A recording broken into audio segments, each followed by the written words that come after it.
Yo, what's up guys? It's Noah here, and in today's video, going to be breaking down the NBA slate on Draftkings for Friday, April the 28th. We do have two games on Friday night. We got Game 6 of the Kings and Warriors series, and we got Game 6 of the Lakers and Grizzlies series. So, a little two-gamer. We're going to go game by game, guys, kind of give you a quick preview of this two-game slate, what I do like, taking a first look on Thursday when I'm recording this video. But as always, before we do get started with the breakdown, if you guys do enjoy these DFS videos, and if they do help you out, make sure you hit that like button down below. Be sure to hit that subscribe button as well if you have not yet. And if you guys are new to the channel, if you have never checked out PrizePicks before, PrizePicks is the sponsor of this video. You guys can actually sign up for PrizePicks. You can use my promo code NOAH. When you sign up, you will get your first deposit matched up to $100 when you do sign up with my promo code. And for those of you that have never heard about PrizePicks, they are a player prop site, so very simple, very easy to use. As you can see, they have projections posted for a lot of the players for Friday's games. They even have some projections already posted for some of Saturday's games. And you can see the props they have available. These are just points props, but obviously they have a ton of different categories: rebounds, assists. They have fantasy score as well. So if you are familiar with the scoring system on FanDuel, PrizePicks uses the same scoring system that FanDuel does. So if you have access to FanDuel fantasy projections, and you can compare those to PrizePicks, make some decisions that way. But for PrizePicks, you're just making at least 2 picks, or you can make up to 6 picks, and you can win up to 25x your money on PrizePicks. So go check them out, guys. Sign up with that promo code NOAH, and when you do, you will get your first deposit matched up to $100. But let's go ahead and talk through this Friday night slate, and we'll start off with the first game of the night, the Kings and the Warriors. So we'll start off on the Golden State side, and looking at the Warriors here, once again, I think it's a spot where we probably want to get some exposure to Golden State. This is a really good game environment. This is a game that's going to be played at a fast pace. We've seen a lot of the games so far in this series be very high scoring. Probably will be the case once again here. We'll start off with Steph Curry at the top for 9,400. Steph, I've been saying it, like, he's not shown a huge ceiling in this series. Like, the only game where he's put up over 50 DraftKings points was in Game 3 when he had 56 DK points.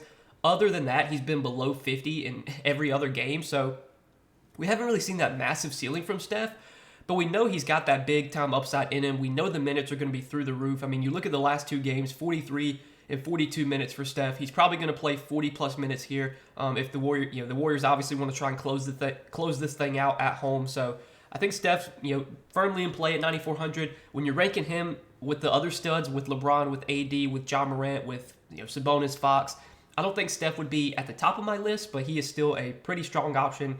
But I think, in the mid-range, this is where we find some good options. Andrew Wiggins, Klay Thompson, Draymond Green, all these guys look pretty solid to me. Wiggins has been playing huge minutes in this series, ever since he moved back into the starting lineup. 39, 34, 38, 39 minutes. Not a guy that has like a massive ceiling. Rarely is Andrew Wiggins going to go out there and put up like 50 DraftKings points, but when he's playing 38, 40 minutes, he can easily give you 35, 40 DK points, which at his salary is, it's solid. So I think it's a, like a cash game play. If you're playing cash games on a 2-game slate, I feel like Wiggins would probably be someone you'd definitely be looking to as a, cash game option. I think Klay Thompson is a solid play as well. Game 6 Klay, that narrative is going to be out tonight. Klay this season as well has played a lot better at home. So I think this is a pretty good spot for Klay. I could definitely see him having a big ceiling game here. I think the floor on Andrew Wiggins is a little bit higher. But for upside, we obviously know the upside that Klay has when he gets hot from the field. He can post a really big game. So I'm fine with Klay at 6,700. And then Draymond Green, surprisingly, the last 2 games has come off the bench. They said they were going to bring him off the bench in Game 4, and they actually stuck to that in Game 5, which I was kind of surprised by. I thought Draymond would have been back in the starting lineup in Game 5, but he still played 32 minutes off the bench, and it seems like even if he does come off the bench again, he is still going to play like 30 to 32 minutes. We haven't seen like a big minutes ceiling for Draymond, though. Like, we haven't seen Draymond play 38, 39, 40 minutes, so his upside, it might not be as high, but we have seen Draymond be really productive lately. I don't know if playing off the bench has spiked his production or whatnot, but I mean, he had 21 points last game. We never see Draymond score that many points. He had 7 assists, 4 rebounds, had 4 steals. I mean, Draymond, we know, is a guy that can do everything when he's on the floor. Even coming off the bench, I still think he is in play at 6,400. And then, Kevon Looney is at 5,900, I think, once again, is just a really good option. I mean, Looney's been great in this series. The minutes have been really good. He got up to 34 minutes last game. He is dominating on the glass. I mean, he's had 20 rebounds in 2 out of their last 3 games. He's getting assists as well. He's not even scoring the ball that much. I mean, you look last game, Kevon Looney scored 4 points and put up 43 DraftKings points. Like, he almost has like Draymond Green type upside. Like, he doesn't have to go out there and score a ton just because he's going to grab so many rebounds. He's been getting a lot of assists. I don't know if we can expect him to continue to have 6, 7, 8 assists a game, but we know the rebounds are going to be there. He's always a guy that could get defensive stats too. I mean, 5,900 for Looney is definitely too cheap if we expect him to continue to play 32, 33, 34 minutes. So Kevon Looney, probably one of my favorite plays on the Warriors. I think he's a really strong option. And then Jordan Poole did start again last game. Didn't play a ton of minutes, but he was pretty productive in the limited minutes that he did play. Played 23 minutes, had 29 DraftKings points. Poole was really cheap last slate at 5K. He got priced up a little bit today to 5,400, but I still think at 5,400, Poole is definitely a cheap option you can look to. And I think with him starting, that does make his minutes, a little bit more secure. I mean, he's not going to like play 35 minutes or anything, but I think we will get 25, 28 minutes from Poole, which again at 5,400 is someone you could look to. And then looking at some of the bench guys for Golden State, if you're looking for value, obviously since it is a 2-game slate, there's really not going to be many value plays to target. You're going to have to take some shots on somebody that you probably don't feel comfortable with. If I was going to take a shot on anyone off the bench for Golden State, it would either be Gary Payton or Dante DiVincenzo, just because those are the two guys that seem to have like the most secure minutes. Payton last game did play 16 minutes, had 19 DK points. His minutes have kind of been a little bit up and down in this series. He only played 7 minutes in game, I believe that was game 4. I think he returned from injury though. That was like his first game back from injury. So I think Payton's, seems to be good to go now. It looks like, in the player blurb right here, it says, head coach Steve Kerr said Tuesday that Payton wasn't himself in Game 4. He expects the defensive-minded guard to play more in Game 5, which he did. He played 7 minutes in Game 4, but then got up to 16 minutes in Game 5. I would expect, between like 15 to 20 minutes from Payton here, maybe a little bit more. He's only 3,700. He is for sure, a viable cheap option, especially if you're playing a lot of lineups. And then Dante DiVincenzo should be locked into 15 to 20 minutes. At 3,600, he's worth a dart throw as well. I think I prefer Payton, but I don't mind DiVincenzo either. Really no one else, though, is in play for me. So let's go ahead and move on to the other side of this game now with Sacramento. And for the Kings, last game we finally saw Domantas Sabonis have somewhat of a ceiling game, put up 46 DK points. Did have 21 points, 10 rebounds, 4 assists, had a block and 3 steals. His assist numbers have been way down in this series, which I don't know if that's something we can expect to continue because Sabonis, during the regular season, he averaged, 7, 8 assists per game. He's only had like 2, 4, 4, 4 assists. So I feel like those numbers are probably going to, go up maybe as this series progresses. Maybe this game we finally see Sabonis get like 7 or 8 assists. But we know the rebounds are going to be there. Fighting with Kevon Looney for rebounds is definitely going to be tough for Sabonis. Looney is a very good rebounder, but Sabonis is likely to get double-digit rebounds. Scoring, it's going to be tough for him to score in this series just because the Warriors do have a pretty good interior defense, and Looney's a pretty strong defender. But, Sabonis to 8,900 is a solid option. I think you get a higher ceiling from some of the other guys we'll talk about, like I think Steph, I think De'Aaron Fox, LeBron, AD, John Morant. I think those guys give you a bigger ceiling. But the floor on Sabonis is really high. Worst case scenario, you're probably getting like 40 DraftKings points from Sabonis. So he's fine at 8,900. De'Aaron Fox, though, I do like quite a bit at 8,700. We saw Fox play through his injury, that finger injury he had last game. It didn't really seem to bother him. His efficiency was not great. He shot 36% from the field, 30% from 3, but he still played 42 minutes. He still put up over 50 DraftKings points. De'Aaron Fox has just been so good in this series. His minutes have been massive. Obviously, with this being a win-or-go-home game, we can expect 40-plus minutes for De'Aaron Fox here. He's too cheap at 8,700. With how good his role's been lately, with how many minutes he's playing, Fox should be like 9,500. So I think Fox is definitely a strong option, probably one of the better plays on the slate. Really like him, probably my favorite play on Sacramento. And then the other Kings, Malik Monk coming off the bench, I don't mind. Monk's minutes have been very secure, even coming off the bench. He's played at least 28 minutes in 4 out of the 5 games in this series. He's had at least 30 DraftKings points in 4 out of the 5 games in this series. 5,500, price came down a little bit. I think Monk is firmly in play at this price tag. The rest of the Kings, though, like Kevin Huerter, Harrison Barnes, Keegan Murray, these guys are a little bit tougher to get to. They're just not as exciting to roster. We know Barnes is going to get the minutes, but his floor is just, his floor is solid, but his ceiling is really low. Harrison Barnes, best case scenario, is going to give you like 30 DraftKings points. Just feel like you could probably get more upside from some other guys priced around him. So I'm not like super interested in Harrison Barnes. Kevin Huerter's minutes have kind of been up and down in the series, and last game only played 16 minutes. He's just really tough to trust right now. Minutes have not been there. We're seeing Malik Monk eating a lot of his minutes, so not super interested in Herder, even with his price tag coming way down. Keegan Murray at 4,300, we have seen more secure minutes for him. Last 2 games, 33 and 35 minutes. I have no idea if this continues, but if we do continue to get 33, 34, 35 minutes a night from Keegan Murray, at 4,300, he is someone we can definitely consider for value today. I would say out of all the Kings value plays, he might be my favorite. And I really didn't have much interest in Murray the first few games in this series, but now that his minutes have been more secure, I think he's someone we can consider at 4,300. And then Davion Mitchell, he's not been a great per minute producer this season, but his minutes have been pretty good in this series. He's been needed defensively against Steph. Again, he's not a guy that's going to produce much when he's on the floor, but he's going to play probably 24, 26, 27 minutes. He's worth a sprinkle at 4,100. I think he's someone you could get exposure to. But that's really it from Sacramento. Nothing else stands out here. So let's move on to the last game of the night, the Grizzlies and the Lakers. We'll start off on the Lakers side. So you got Anthony Davis coming in at 10,200. You got LeBron coming in at 10,100. I've been saying it like every slate so far.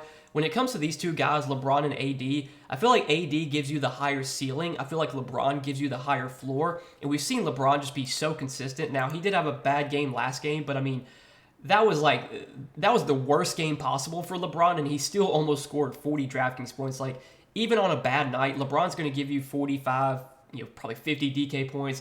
I just feel like if you're looking for that 65, 70 point upside, I think Anthony Davis gives you that kind of upside. Anthony Davis, 63 DK points last game, was great, dominated on the glass, had 19 rebounds. I don't really have much of a preference between these two guys. Again, I think they project so closely. It's really just kind of pick your preference.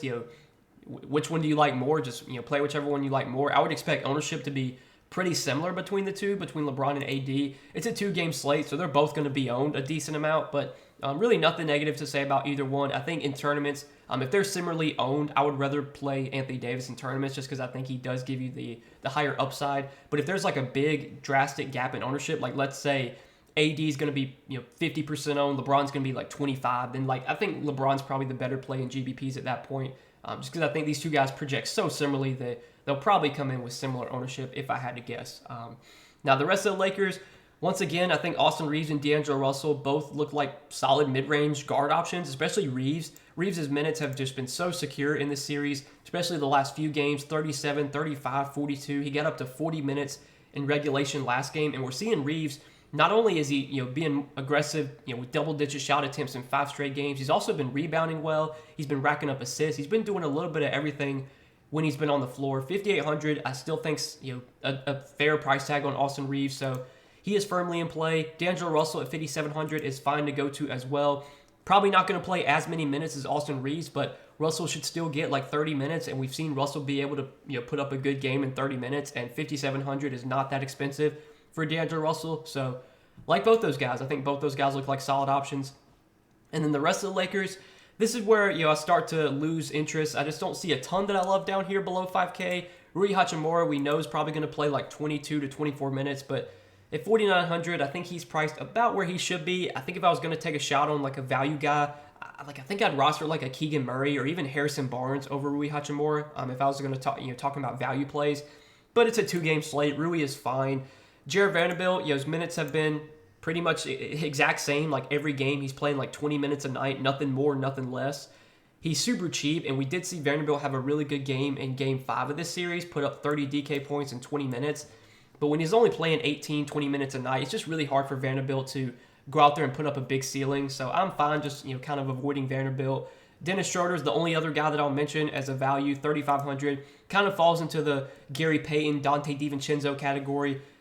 Not a guy with a super big ceiling, but he is super cheap. He's going to play probably 20 minutes on a 2-game slate. If Schroeder goes out there and puts up 20 DraftKings points in 20 minutes, that could be good enough, especially if a lot of the studs do well, and if you need a lot of the star players in your lineups, whichever value guy gives you 20 points could be the winner. So I think Schroeder is a guy you can sprinkle into your lineups as a dart throw. But that's it for the Lakers. Let's talk about the other side of this game now with Memphis. For the Grizzlies here, you got John Morant coming in at 9,600. John Morant, I think, very strong pay-up option here. Really nothing negative you can say about Ja right now. He's playing huge minutes last 3 games, 42, 44, 38 minutes. Even though he's had this hand injury that he's been dealing with, it really hasn't stopped him from putting up good games. Hasn't stopped him from being aggressive. You look at his shot attempts the last few games, 26, 24, 26 shot attempts. We know that Ja, not only is he going to score a ton, he's going to contribute with rebounds, he's going to contribute with assists, he can get steals as well. So the ceiling on Ja is massive. I think at 9,600, he's a very strong pay-up option here. Definitely one of the better spend-ups on this slate, I think. And then Triple J and Desmond Bane in the mid-range, I think, are both fine plays. Between the two, I slightly prefer Desmond Bane. We'll talk about him in a second, but Triple J, as long as he avoids foul trouble, he'll probably play close to 40 minutes here. Last 2 games, he's played 42 and 38 minutes.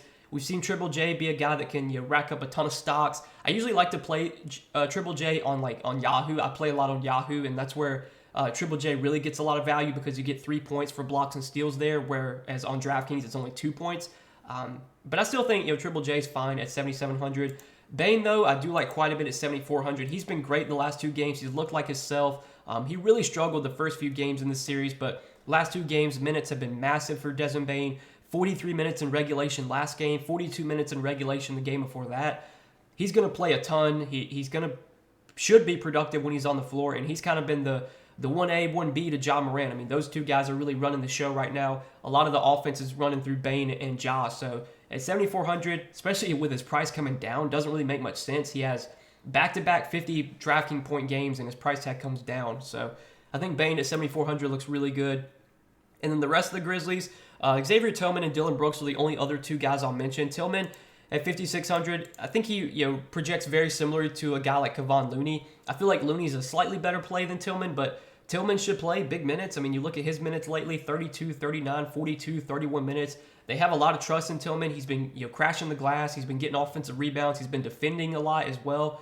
They even let him defend LeBron last game. So I think Tillman at 5,600 is a solid mid-range center option. Then I think Dylan Brooks' value play is okay as well. Brooks has been pretty popular the last few slates, and he's not really done anything, but he's going to play a lot, and that's really the one positive you can say here is that, barring foul trouble, Dylan Brooks is probably going to play like 35, 36 minutes. He's not going to shoot the ball well. He never does, but he can find a way to 20, 25 DraftKings points when he's playing, 35, 36 minutes. So a guy you could definitely consider for value at 4,800. But I don't really see much value in any of the other Grizzlies. Luke Kennard did get injured in their last game, did not return. We'll have to see if he plays today. This will be something to keep an eye on. I am recording this video on Thursday, so we don't really have any injury reports yet. If Luke Kennard doesn't play, that probably means more secure minutes for maybe Tyus Jones, maybe John Conchar. Again, none of these guys are super appealing, but if you're playing 150 lineups or something and you want to just sprinkle in some cheap guys, you could sprinkle in some Jones or some Conchar if Kennard doesn't play. If Kennard plays, then I'd probably just kind of avoid the Memphis value guys. So that'll do it for that side of the game, and that'll do it for this little 2-game Friday night slate. So I hope you guys, as always, enjoyed this video. Make sure you hit that like button down below if you enjoyed. Hit that subscribe button if you have not yet, and be sure to go check out PrizePicks, a sponsor of the video. You guys can sign up for PrizePicks. You can use my promo code NOAH. When you sign up, you will get your first deposit matched up to $100 when you sign up for PrizePicks with my promo code. Be sure to check them out. See all the props they have available for Friday's NBA games. They even have some stuff up already for Saturday's games as well you can take a look at. But if there's anything that stands out to you, again, you're just taking more or less on a player's projection. You have to make at least 2 picks. We can make up to 6 picks. You can win up to 25x your money on PrizePicks. So again, guys, sign up, use that promo code NOAH. When you do, you get your first deposit matched up to $100. But that's all that I got for this Friday night slate, guys. Appreciate you watching the video as always. Hope you enjoyed. We'll see you in the next one. Peace.